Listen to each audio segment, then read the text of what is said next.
மாண்டினோ தெரியுமா? ஓக் மாண்டினோ தெரியாதா?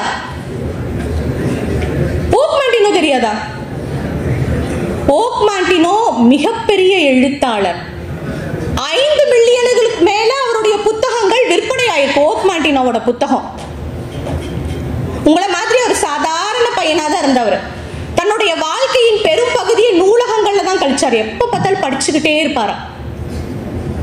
அப்பா இல்லாத பையன், படிச்சுதானே ஆகணும். குடும்பத்தை மேலே ஏற்றணும்னா வேற என்ன செய்ய முடியும்? படிக்கணும். ஒரு அம்மா மட்டும்தான் அவனுக்கு, வேற யாருமே இல்லை. அவனுக்கு மிகப்பெரிய ஜேர்னலிஸ்ட் ஆகணுங்கிறது தான் அவனுடைய வாழ்நாள் ஆசையே. அவங்க அம்மா அதை சொல்லி சொல்லி வளர்க்குறாங்க. நல்ல மதிப்பெண் எடுக்கிறான்.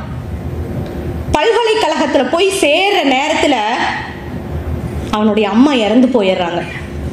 ஓக் மாண்டினோவோட அம்மா இறந்து போயிடுறாங்க. அவனுடைய உண்மையான பெயர் என்னன்னா அகஸ்டின். அப்பாவும் இல்லை, அம்மாவும் இல்லை. வாழ்வாதாரத்துக்கு வேலைக்கு போக வேண்டிய நிலைமை ஓக் மாண்டினோக்கு. வேலைக்கு போறான், பேப்பர் மில்ல வேலைக்கு போறான். பின்னாடி அமெரிக்கால ராணுவத்துல சேர்றான். 2ஆம் உலகப் போர் நடந்துட்டு இருந்த சமயம் ஜெர்மனியின் மீது குண்டு போடணும். கிட்டத்தட்ட இவர் விமானியாக சேர்றார். கிட்டத்தட்ட 30 முறை ஜெர்மனியின் மீது குண்டு போடுறார் ஓக் மாண்டினோ. ராணுவத்துல எல்லாம் போரெல்லாம் முடிஞ்சக்கு அப்புறம் திரும்பி வராரு, கல்யாணம் பண்றாரு, குழந்தை இருக்கு, மகிழ்ச்சியா இருக்காங்க. தினமும் அவருடைய குழந்தைக்கு ஒரு கதை சொல்லுவாங்க. அதுல வர ஒரு ரஷ்ய கதாபாத்திரம் தான் மாண்டினோ. ஒரு மாவீரன் பத்தின கதையை அவர் டெய்லி அவருடைய பிள்ளைக்கு சொல்லிட்டே இருப்பார். அழகா போயிட்டு இருந்த அவருடைய வாழ்க்கையில ஒரு நாள் ஒரு மிகப்பெரிய தாக்கம் ஏற்படுது. என்ன ஆகுது அப்படின்னா, அவருக்கு ஒரு மிகப்பெரிய நோய் வருது. கேன்சர் இல்ல, குற்ற உணர்ச்சி நோய்.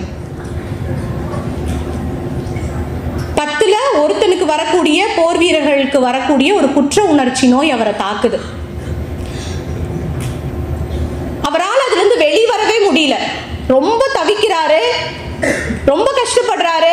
டாக்டர்ட்ட எல்லாம் போறாங்க. ஒய்ஃப்னால இவரை டேக்கிள் பண்ணவே முடியல. ஒய்ஃப் இவரை பிரிஞ்சிடலான்னு முடிவு பண்றாங்க. குழந்தையும் கூட்டிட்டு போயிடலான்னு முடிவு பண்றாங்க. இந்த டாக்டர்ஸ் எல்லாம் என்ன பண்றாங்கன்னா, ஜெர்மனிக்கு கூட்டிட்டு போயிட்டு, ஜெர்மனில குண்டு போட்டதுதான் உனக்கு குற்ற உணர்ச்சி, அந்த குற்ற உணர்ச்சி போக்கணும்னா என்ன பண்றது? எல்லார்ட்டையும் போய் நம்ம யார்ட்டையும் சண்டை போட்டோம்னா, போய் மன்னிப்பு கேட்டுட்டோம்னா நம்மளுடைய குற்ற உணர்ச்சி என்ன ஆயிடும்? போயிடும் இல்லையா? இவரை கூட்டிட்டு போறாங்க. அந்த ஊர்ல இருக்கிற ஜெர்மனி கூட்டிட்டு போய் அங்க ஒவ்வொரு ஊர் மக்கள்கிட்டையும் சாரி கேட்க வைக்கிறாங்க. சாரி சொல்றாரு. கோயிலுக்கு போறாரு, அங்க இருக்க சர்ச்சஸ்க்குலாம் போறாரு, ஸ்கூலுக்கு போறாரு. அங்க பாக்குற குழந்தைகள், மக்கள், எல்லார் பெண்கள் எல்லாத்துக்கிட்டையும் மன்னிப்பு கேட்கிறார். ஆனாலும் அந்த குற்ற உணர்ச்சியிலிருந்து அவரால் வெளியவே வர முடியல. ஒரு கட்டத்துல என்ன ஆகுது, ஓக் மாண்டினோ குடிநோயாளி ஆயிறாரு. ஒய்ஃப் குழந்தையை தூக்கிட்டு போயிடுறாங்க. பல வருடங்களுக்கு பிறகு ஒரு நாள் ஓக் மாண்டினோ ஒரு கல்லூரிக்கு வெளியே ஒரு பார்ல வேலை பார்த்துட்டு இருக்கிறாரு. ஒரு பொண்ணு போறா. அந்த பொண்ணோட கையில ஓக் மாண்டினோ அப்படின்னு பச்சை குத்தி இருக்கு. ஓக் மாண்டினோ அப்படின்னா என்ன அப்படின்னா, மாண்டினோ எங்கே அப்படின்னு அர்த்தம். இவர் பார்த்ததும் அவருக்கு தெரிஞ்சிச்சு, அது அவருடைய பொண்ணு. அவருடைய உயிர் வச்சு, அவரோட உயிரே அந்த பொண்ணு தான். அந்த பொண்ணு பிரிஞ்சு போனதுலயே அவர் பாதி உடஞ்சு போயிட்டாரு. அந்த பொண்ணுகிட்ட போய் கெஞ்சுறாரு, கதறாரு, நான் தான் உன்னுடைய அப்பா அப்படின்னு. அவளுக்கு அவங்க அப்பாவை பத்தின நினைவே இல்லை, விட்டுட்டு போயிடறா. அவர்கிட்ட இருந்த சொற்ப காசுகள், அவர் மனது உடைஞ்சு போயிட்டாரு. உடனே போய் ஒரு துப்பாக்கி வாங்குறாரு, 2 குண்டு வாங்குறாரு. நேரடியா கிளாவ்லாந்துல ஒரு இடத்துக்கு போறாரு. ஒரு கைவிடப்பட்ட ஒரு இடம் மாதிரி எங்கேயாவது போய் தற்கொலை பண்ணிக்கணும் அப்படிங்கறதுக்காக போறாரு. ஆனால் அவர் ஒரு பெரிய கட்டிடத்துக்குள்ள போறாரு. தன்னை சுட்டுக்கொள்ளணும்னா என்ன பண்ணணும்? முதல்ல துப்பாக்கியெல்லாம் அரேஞ்ச் பண்ணணும்ல.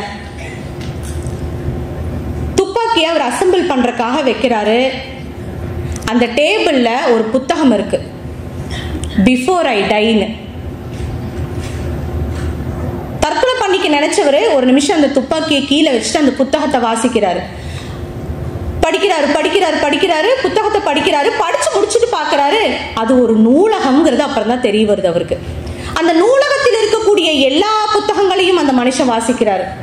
கடைசியில தற்கொலை எண்ணத்தை விட்டுட்டு தன்னுடைய மகளுக்கு கதை சொல்லுவார்ல, அது போல அவர் கட்டுரைகள் எழுத தொடங்குறாரு. மோட்டிவேஷன், இப்பெல்லாம் மோட்டிவேஷன் பண்றதுக்கு யாராவது ஒருத்தர் தேவைப்படுறாங்க இல்லையா, அந்த மாதிரி முதல்ல மோட்டிவேஷனலுக்காக ஒரு புத்தகம் எழுதின மனிதர் அவர் தான், அகஸ்டின் என்கிற ஓக் மாண்டினோ.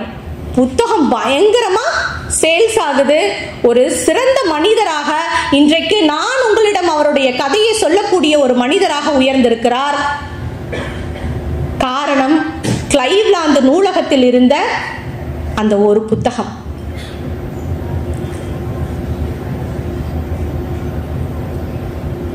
அப்போ புத்தகம் பாத்தீங்களா எப்படிப்பட்ட ஒரு விஷயத்த, அவ்வளவுதான் வாழ்க்கையே முடிஞ்சிச்சு அப்படின்னு நினைச்சிட்டு இருந்த ஒருத்தனுடைய வாழ்க்கையே புரட்டி போட்டுருச்சு. நீங்க அழகா இந்த கல்லூரிக்குள்ள 12 வருஷம் ஸ்கூலுக்குள்ள இருந்திருப்பீங்க. ஸ்கூல் முடிஞ்சதும் காலேஜ்குள்ள வந்துட்டீங்க. இந்த 2 இடமே பாத்தீங்கன்னா ஒரு புறா கூண்டு மாதிரி, ஒரு அழகான ஒரு பறவை கூடு போலதான். உங்களை அப்படியே எல்லா ஸ்டாஃப்ஸும் எல்லாருமே உங்களை வந்து ஒரு பாதுகாப்பான ஒரு இதுல வச்சிருப்பாங்க. இனிதான் நீங்க உண்மையான உலகத்தையே போய் பார்க்க போறீங்க வெளியே. அப்போ உங்களுக்கு அட்வைஸ் பண்றதுக்கு ஸ்டாஃப்ஸ் யாரும் வரமாட்டாங்க.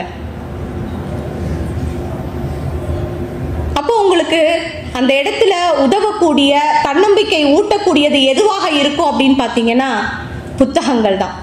அதனாலதான் புத்தகத்தை கையில் எடுத்துருங்க. ஓக் மாண்டினோ எப்படி துப்பாக்கியை கீழே வச்சுட்டு புத்தகத்தை கையில் எடுத்தாரோ, அதே போல நீங்க எல்லாரும் உங்களுடைய செல்போனை கீழே வச்சுட்டு புத்தகத்தை கையில் எடுத்துருங்க.